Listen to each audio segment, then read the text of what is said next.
სადაზღვევო სექტორის წმინდა მოგების ზრდის ტემპი შენელდა 2025 წელს კომპანიებმა 129 მილიონი ლარის მოგება დააგენერირეს, რაც წინა წელთან შედარებით მხოლოდ 2 მილიონი ლარით არის გაზრდილი. დაზღვევის ზედამხედველობის ანგარიშის მიხედვით სადაზღვევო პროდუქტებს შორის კვლავ სამედიცინო დაზღვევა ლიდერობს, ავტოდაზღვევის მაჩვენებელი კი ისევ დაბალია და ქვეყანაში რეგისტრირებული ავტომობილების მხოლოდ 8%-ია დაზღვეული. Როგორ გამოიყურება მთლიანობაში ქართული სადაზღვევო სექტორი, რამ განაპირობა მოგების ზრდის შენელება და როგორია პერსპექტივები ჩვენ სტუმართან საქართველოს სადაზღვევო ასოციაციის ხელმძღვანელთან დევი ხეჩინაშვილთან ერთად მიმოვიხილავთ. მოგესალმებით ბატონო დევი. დიდი მადლობა სტუმრობისთვის. პირველი კითხვა რა თქმა უნდა სექტორის მოგების მაჩვენებელს შეეხება, რომ სექტორი ინარჩუნეს ნებს მოგებას, მაგრამ შენელებულია ტემპი. რა არის ეს ძირითადი არგუმენტები და ფაქტორები, რამაც ეს განაპირობა და შეფასება, რამდენად ჯანსაღია სექტორი? ჯანსაღი სიტყვა არ მიყვარს საერთოდ ამასთან მიმართებაში ეკონომიკასთან, მაგრამ მე ესე ვიტყოდი რა, რომ სექტორი იზრდება უფრო სწრაფად, იზრდება ეკონომიკა, იზრდება საშუალოდ უფრო სწრაფად, ვიდრე იზრდება კერძო სექტორი საქართველოში. წელსაც შენელებული იყო ზრდა შარშან 12%-ის დაიყო. ხა ცოტაა თუ ბევრია, ამაზე ნუ ვიკამათებთ, მაგრამ ეგ არის რაც არის. ხა ეს რაც ნიშნავს? ეს ნიშნავს იმას, რომ იმის გარეშე რომ რა სიტუაცია გვაქვს, ხო? არავინ არ გვებრძვის, თქვა ქვეყნის შიგნით, მაგრამ არც გვეხმარება. აი ამ ვითარებაში 12%-იანი ზრდა არის ალბათ ნორმალური, ესე უნდა ითქვას. კონკურენცია ძალიან მაღალია, უკვე 19 კომპანია ბაზარზე. კონკურენცია მაღალია, მათ შორის არის ზეწოლა მოგებაზე, ეს ნათელია. მაგრამ მეორე სულ თითქოს კარგია მომხმარებლისთვის. რეალურად ისეთი 7 მდგომარეობა არაფერი ძალიან არ იცვლება, რამდენიმე პროცენტი ზრდა არის რაოდენობებში დაზღვეულის, როგორც ჯანმრთელობის დაზღვევაში, ძალიან რთულია იმ პრობლემურ რეგულატორულ გარემოსთან მიმართებაში, რომელიც არსებობს, სადაც ფაქტიურად აქტიურმა და შრომელმა ადამიანმა თუ გადაწყვიტა კერძო დაზღვევის კიდვა, დაკარგავს სახელმწიფო პროგრამას. პროპორცია როგორია, რომ გითხრათ, აი სურათის უფრო ნათლად დასანახად ანაზღაურებულ ზარალსა და მოზიდულ პრემიას შორის? ზარალის აი როგორ არის იცით, ესეც ხო ძალიან რთულია, ხა მე რო ციფრები ვთქვა, ეს არაფერს არ აძლევს მომხმარებელს, იმიტომ რომ ზარალი 70% რა არის, კარგია თუ ცუდია, ხო? მაგრამ თემა არის ესეთი, რომ მაინც სადაზღვევო კომპანიები თავიანთი უნარებით აკონტროლებენ ზარალიანობის ზრდას, თუმცა ტენდენცია სულ არის ზარალიანობის დისკენ. მათ შორის იმიტომ რომ ძვირდება ფაქტორები, რომლებიც ამაზე მოქმედებს და ინფლაცია, რომელიც გვაქვს, ფინანსური ინფლაცია, ფასების ინფლაცია, აი მარტივად რა, სამედიცინო მომსახურების ფასების და იქ რაღაც მანქანების ნაწილების ფასების და რომელიც მოდის, ეს სულ აისახება და ამის კონტროლს უცდილობენ ძალიან მკვეთრი კონკურენციის პირობებში. აი ესეც უნდა გვესმოდეს, რომ ძალიან მკვეთრი კონკურენციის ბაზარია.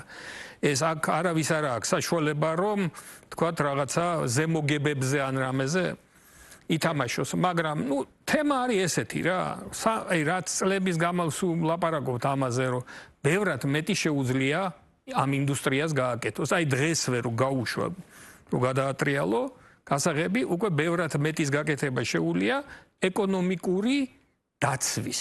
როგორც არავინ არ გვებრძვის, მაგრამ არც გვეხმარება. ახსენეთ თქვენ და ამავდროულად რეგულაციურ წნეხსაც გაუსვით ხაზი. ახლა თქვით რომ გადაატრიალო ბევრად მეტის გაკეთება შეიძლება. ანუ გამოწვევები რა მიმართულებით. ჩვენ ეს აღარ აი ეს სუწლებია ამაზე ვლაპარაკობ. ავტომფლობელის პასუხისგებლობის სავალდებულო დაზღვევა. საერთოდ პასუხისგებლობის დაზღვევები იმ ეკონომიკა პასუხისგებლობის გარანტირების გარეშე ვერ მუშაობ. ჩვენთან ყველა მუშაობთ all risk-ზე. ფაქტიურად ეს არ არის მარტო დაზღვევის ამბავი. დაზღვევა არის იმისათვის, როცა პასუხისგებლობა გედება, ის დააკომპენსირო ისე რომ არ გეტკიდო ძალიან რა. ეს არის ჩვენთან ძალიან დაბალ დონეზე რა. საერთოდ ესეა ჩვენი ბიზნესი, ჩვენი ყველაფერი full risk-ზე მუშაობს ყველა, ოჯახია თუ ის არის და მე ამაც ნუ მე ან კომპენსირდება პრობლემის გაჩენის დროს, ან არ კომპენსირდება. ეს ინიციატივა რა ეტაპზეა ამ ეტაპზე? წლებია საუბრობთ? იცით რა, მოდი ესე ვთქვა, წლებს რო შევადაროთ, ეხლა საუკეთესო ეტაპზეა. იმიტომ რომ არსებობს მთავრობის შიგნით შეთანხმებული კანონპროექტი, მისივე მთავრობის კანონპროექტი, რომელიც დარეგისტრირებულია განსახილველად პარლამენტში. ეხლა ბოლო მომენტია, რომ ეს უნდა დაიძრას თვითონ ეს საკითხი და ნუ ყოველ შემთხვევაში აქამდე ლაპარაკი ესეთი კაი მდგომარეობა არ ქონია ჩვენ წლების განმავლობაში. იგივე მაინც მინდა გაუშვა ჯანმრთელობის დაზღვევის თვალსაზრისით, ხო? აქ მთავარი დაინტერესებული მხარე ადამიანია. ანუ ადამიანი, რომელიც შრომობს, დოვლაც ქმნის ამ ქვეყანაში და ეკუთვნის საყოველთაო, ხო? სიკეთე სახელმწიფოსგან, რა ძალიან კარგია, თუ გადაწყვიტა, რომ კიდე შეიფსოს ის კერძო დაზღვევით, დაკარგავს სავალდებულო, დაკარგავს საყოველთაოს. აი ეს უნდა შეიცვალოს. ამაზე გვაქვს ბევრი წელია ლაპარაკი. ეს ძირითადად არის პირდაპირ ინტერესი ადამიანების და არა ჩვენი. ჩვენც დაგვეხმარება. იმიტომ ადამიანები სხვანაირად მიიღებენ გადაწყვეტილებას და საცალო ბაზრის ზრდა ძველით, მაგრამ აი რაღაც ეგეთი რამეები არსებობს რა. კარგი თემაა, რომელიც ახალია წელს დაიწყო, ეს არის კერძო საპენსიო დაზღვევა, რომელიც წელს ფაქტიურად ფისკალური შეღავათებით ამოქმედდა და ეხლა ვნახოთ, როგორ შეიძლება ჩვენი კოლეგები ეს მიიტანონ მომხმარებლამდე. ესეთი დაგროვებითი პროდუქტები და ვნახოთ რა, რაღაცები არსებობს რა, რომელმაც შეიძლება სულ სხვა დინამიკა მიცეს ბაზარს და დაცულობას ამ ეკონომიკის და ამ ოჯახის. ცნობიერებაზე რაც გვეტყვით საზოგადოების, რამდენად დიდია სურვილი, ვთქვათ, ამა თუ იმ პაკეტის შეძენის. გასაგებია ფინანსური წნეხი და არსებული რეგულაციები, მაგრამ აი სურვილი პრიორიტიზაცია. ნახეთ, აქ არ არის წნეხი. აი ხო არის ადამიანი ფიქრობს რაღაცას. აი ჯანმრთელობის დაზღვევა უკვე ესმის, რომ საჭიროა და რაღაც 750,000 ადამიანს საქართველოში აქ უკვე კერძო ჯანმრთელობის დაზღვევა ნაყიდი მიუხედავად იმისა, რომ მარტივად ცუდად ვიტყვი, ისჯება ამისთვის. ხო, კარგავს უფასო საყოველთაოს. უმეტესობა მათგანი. ეს არ ეხება პენსიონერს, არ ეხება ბავშვს და არ ეხება სოციალურად სულს.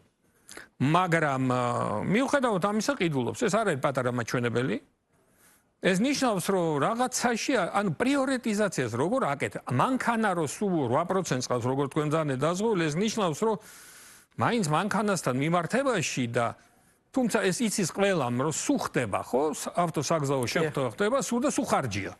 ეს ხარჯი ხა იქ რო იქნება მერე განხეთქილება დამზადება მას შორის, ან ანაზღაურდება, ან ორივე მხარე იჩაგრება, ხო? იმან უნდა გადაიხადოს, ან შენ ხარ ესეც არის ჯერჯერობით ხო 8%, 9% ვერაცდა. აი რთულია, ცოტა გაიზარდა ქონების დაზღვევა, მაგრამ არა ინდივიდუალურ სექტორში. მაინც უფრო ბიზნესი ცოტა უფრო აქტიურობს, მაგრამ მაინც ძალიან დაბალია იმასთან მიმართებით, რაც უნდა იყოს, რომ ეკონომიკა იყოს დაცული. დიახ. და რა თქმა უნდა, ფასები არის ყოველთვის აქტუალური და ხშირ შემთხვევაში განსაზღვრელიც იმ ფონზე, როდესაც მოგება ფიქსირდება, მაგრამ შენელებულია ტემპი, ხომ არ უნდა ელოდოს მომხმარებელი, ვთქვათ, ფასების გაწვირებას. მაგ არგუმენტით არა.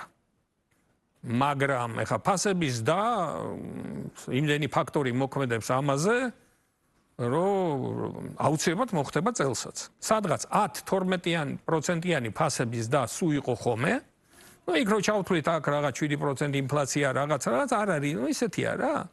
მორიდე ხა წელს რაღაცები გვეცვლება, ხა მაგალითად დენის ფასები 20-25%-ით გაიზარდა. აუცილებლად აისახება საბოლოო ჯამში სადაზღვო პროდუქტის ფასებზეც. ეხა რაც ხდება თქვენ წინა სიუჟეტში აღმოსავლეთზე იყო ლაპარაკი, იქ როგორ დაალაგდება ეს სიტუაცია და როგორ ეკონომიკა როგორ ირეაგირებს, ხო? ჩვენ რასაკვირველი ეკონომიკის დის გარეშე ჩვენც ვერ გავიზდებით. ეს უდაოა სრულებით, ასე რომ ფასების და იქნება კონკურენციის, ძაფრი კონკურენციის გამო ის იქნება აი მაქსიმალურად შეზღუდული და ერთი რამე უნდა გვესწოდეს.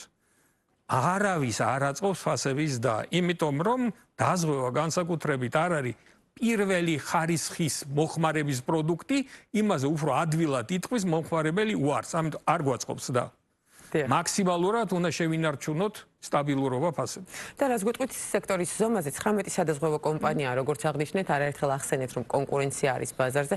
რამდენად არის საკმარისი, თუ მეტია საჭირო, თუ ნაკლები, რას გვეტყვით? ეს ისეთი რთული შეფასებითი თემა მოხდება რაღაცეები სექტორში, მოხდება გამსხვილებები, მოხდება შეერთებები, მაგრამ ეს ყველაფერი გააჩნია ბიზნესი როგორ განვითარდება. ჯერჯერობით ამ 19 კომპანიას ეთყობა ყოფნის ის არეალი, რაშიც მოქმედებენ რა. და შეუძლიათ მიაწოდონ მომხმარებელს ძალიან მძაფრი კონკურენციის შემთხვევაში პირობებში მომსახურება.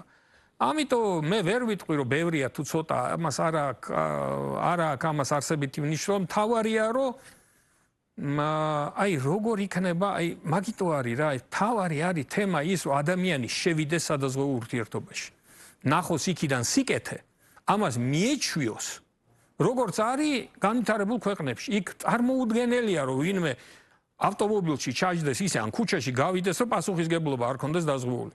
იმიტომ რომ იცის, რომ ყოველთვის რაღაცა ხდება. სამოქალაქო პასუხისმგებლობის კულტურის ნაწილი უნდა გახდეს ჩვენი. ძალიან მნიშვნელოვანი, როგორც ბიზნესისთვის, ასევე ინდივიდუალური და საოჯახო იმისთვის. არ შეიძლება, იმიტომ რომ ყველაფერი ხდება, ხო? ახლა ჩემი დიშვილი გავიდა გერმანიაში და შეეჯახა იმით ველოსიპედით, მეორე ველოსიპედით და 9000 ევროს ზარალი წარმოიქმნა.